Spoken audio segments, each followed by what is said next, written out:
की बात कर रहे हैं, देश की रूह था नेहरू। ये IIT IIM किसने लाया? भागरा नागर किसने लाया? नेहरू ने लेके आया। आप नेहरू की बात कर रहे हैं, अपनी औकात नहीं है नेहरू की बात करने की। नहीं है, हाँ नहीं है। देश का पता क्यों? ये दिहाड़ी वाला जो चिल्ला चिल्ला के बकवास कर रहा है, इसके पास एक भी तथ्य हो तो ले ले मेरे से। जैसे मणिपुर स्टेट को 2-3 महीने तक ठीक नहीं हो पाया, अब चाहे उसके बाद कोई भी गवर्नमेंट होती ऑटोमेटिकली ठीक होता ही होता।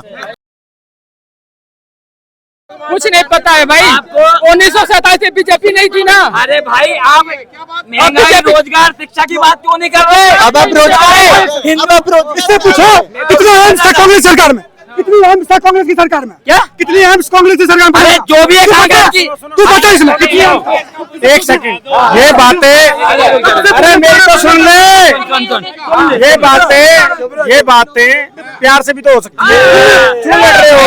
इस देश में भारतीय जनता पार्टी के लोगों ने प्यार बांटा क्या? प्यार चाहते हैं क्या? मैं प्यार से इनको जवाब दूंगा। भाई जो गद्दार है ना उनको नफरत हो। मैं इनको प्यार से जवाब देता हूँ। बताइए। जब कन्हैयालाल मारा जाता है ना, ठीक है, जब कन्हैयालाल मारा जाता है ना, तो आपके भाइयों का प्यार हमें नजर आ जाता है। ये बीजेपी नहीं करवाती है। और जिस कांग्रेस ने देश का बंटवारा सिर्फ धर्म के आधार पर और प्रधानमंत्री बनने के लिए ये क्या नाम है, जवाहरलाल नेहरू की लालच में और जवाहरलाल नेहरू को फेवर करने के लिए जब गांधी जी इस देश का बंटवारा कर देते हैं ना, आप नेहरू की बात कर रहे हैं, देश की रूह था नेहरू। ये IIT IIM किसने लाया? भागरा नागर किसने लाया? नेहरू ने लेके आया। आप नेहरू की बात कर रहे हैं, अपनी औकात नहीं है नेहरू की बात करने की। नहीं है, हाँ नहीं है। देश का पता क्यों? आज पर होकर क्यों बात कर रहे हो? बना ले रहे हैं हम। नेहरू भी तो देश का प्रधानमंत्री। जब इंसान के पास तथ्य नहीं होते हैं ना, जब इंसान के पास बोलने के लिए तथ्य नहीं होते हैं, तो वो ऐसे उबलता है। पूरा विपक्ष ऐसे ही उबल रहा है क्योंकि इनके पास कोई तथ्य तो है नहीं। वो देश ठीक है, कांग्रेस ने अरे आजादी से पहले जो देश सोने की चिड़िया थी ना, जो देश सोने की चिड़िया थी, तुम जैसे दोगले लोगों ने ना इस हिंदुस्तान का नाश करके आपका योगदान, अपना योगदान बताओ, योगदान बता दो। इनका योगदान भारतीय देश को संभाल के रखा है। मेरे पुरखों की वजह से आज हिंदुस्तान बना हुआ है। सनातनी, अरे आपके पुरखों ने 70 साल आपके पुरखों ने वोट क्यों नहीं दी? वो रानी लक्ष्मीबाई मेरे पुरखा है, वो मंगल पांडे मेरे पुरखे हैं। जिस मंगल पांडे ने आजादी का पहला बिगुल फूका था वो मेरे पुरखे हैं। वो चंद्रशेखर आजाद जिसे अंग्रेज ना पकड़ नहीं पाया, ये बिहारी लेकर नॉलेज है नहीं, इसको ये पता नहीं। राजा भगत सिंह ने क्या किया है बता? सारे नेहरू ने किया, सुभाष चंद्र बोस। ये दिहाड़ी वाला जो चिल्ला चिल्ला के बकवास कर रहा है, इसके पास एक भी तथ्य हो तो ले ले मेरे से। बातें करते हैं, इसको मंच मिल जाता है। आज देश में कन्हैया कुमार जैसे लोग बोल पा रहे हैं मोदी जी के अगेंस्ट, क्या कद है उसका, फिर भी उसको मंच मिल रहा है। अपना भाग्य समझे कि ये बोल पा रहा है। कुछ दिन के बाद ऐसे लोग माइक के सामने नहीं आ सकते, मैं लिख के दे सकता हूँ। बोलते हैं कन्हैया कुमार बोलते हैं, यहाँ पर जो इच्छा होता है बोलते हैं। राहुल गांधी बोलते हैं कि मेरे को बोलने नहीं दिया जाता है, वो जाकर के विदेश में जाकर बोलते हैं मेरे को बोलने नहीं दिया जाता। यूएपीए मतलब without detention, without order, without FIR ऐसे बंद किया जाता है। क्या कहते हैं, देश की यही तो सर बहुत आदमी की जो है ना पीछे में सर्जरी हो गया, वो हजम नहीं हो रहा है। जब से 370 35A हटा है ना, वो सर्जरी बर्दाश्त नहीं कर पा रहा है, समझे? और ये जरूरी था। अब अगर मान लीजिए कोई आतंकवादी है, टेररिस्ट है, तो क्या उसको जाएगा FIR करवाने के लिए प्रशासन? तो उसको उठाएगा। अरे यार देखो, हाँ ठीक है, क्या पॉइंट क्या है? पॉइंट ये है कि हमें जो इस गवर्नमेंट ने किया अच्छा है, पुरानी गवर्नमेंट ने किया वो बेकार है ना?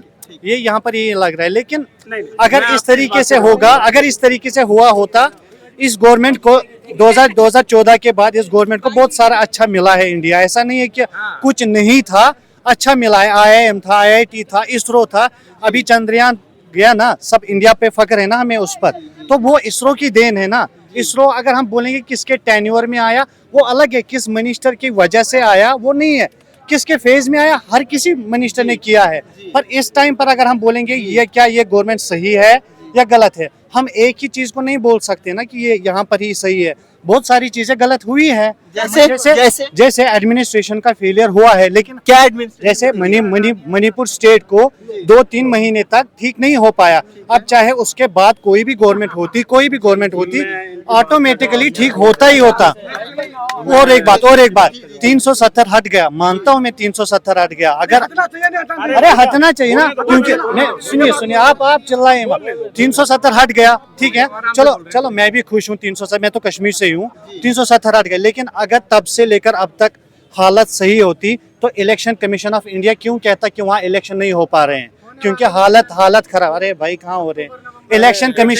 इलेक्शन कमीशन ऑफ इंडिया कह रहा है कश्मीर की सिचुएशन जो है वो खराब है, इसलिए वहां पर इलेक्शन नहीं हो पा रहा है। नहीं, अकॉर्डिंग टू लॉ क्या होना चाहिए था? 1 साल के बाद होना चाहिए था, फिर 2 साल के बाद होना चाहिए था। फिर इलेक्शन कमीशन को एक स्पेशल प्रायोरिटी, अगर वहां की कंडीशन खराब है तब वो बोल सकती है गवर्नमेंट को अभी इलेक्शन नहीं हो पा रहा है क्योंकि वहाँ की जो सोशल हार्मनी है सही नहीं है। तो अगर ये चीज हो रहा है तो वहाँ की कंडीशन सही नहीं है। तो अभी तो मैं कह रहा हूँ कि यहाँ ठीक हुआ है, यहाँ गलत हुआ है। मैं कुछ बातों से आपके सहमत हूँ और कुछ बातों से पूर्णतः असहमत हूँ। जैसे कि कश्मीर के अंदर आप जो कह रहे हो ना कि हालात सही नहीं है, अगर कश्मीर में हालात सही नहीं होते तो जिस लाल चौक पे तिरंगा फहराने के लिए लोग धमकियां दे दिया करते थे ना, आज वो लाल चौक पूरा का पूरा तिरंगे में और उसमें नहीं लिपटा होता। पहली चीज, आप जब से देश आजाद हुआ है, जो मेरी समझ में है, जितनी मेरी जानकारी में है, शायद पहली बार धूमधाम से जन्माष्टमी मनाई गई ना वहाँ पर।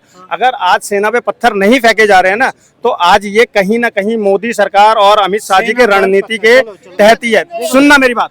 अब आपके दूसरी बात का जवाब देता हूँ कि इलेक्शन क्यों नहीं हो रहे हैं। आपको पता है कैंसर जो एक बीमारी होती है ना, कैंसर, जब उसकी थेरेपी करनी पड़ती है, 5 बार 6 बार उसकी थेरेपी होती है, तब कहीं जाकर वो कैंसर वो होता है। लेकिन फिर भी कुछ कीड़े रह जाते हैं कि अगर उसकी देखभाल नहीं करोगे तो वो कैंसर दोबारा से पनप जाएगा।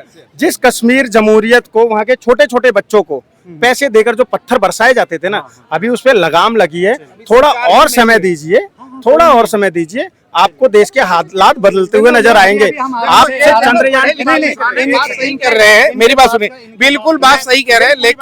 लेकिन जो भैया ने कहा कि जब कोई भी जख्म होता है ना, वो धीरे धीरे भरता है। ठीक है, आज की जो फिलॉसफी देखो, हम लोग पढ़े लिखे, हम किसान की औलाद है सर।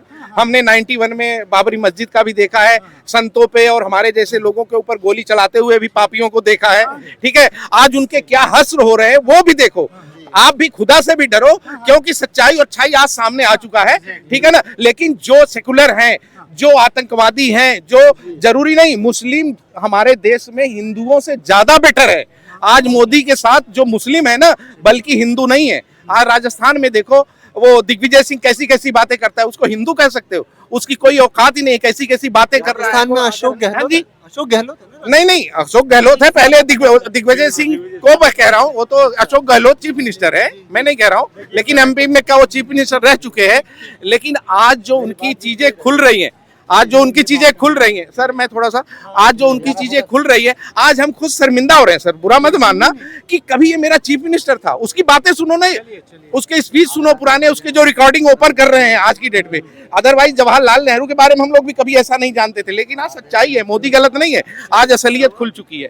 ठीक है, रही बात 370 हटा दिया गया। ठीक है, हम लोग जब से बचपन से जवान हुए, जो चीजें गलत फहमी देखते हुए आ रहे, आज मोदी साहब ने जो किया है बड़ी आसानी से, जैसे आप प्यार से बात कर रहे हो, करते करते आज भी लोग विरोध कर रहे हैं।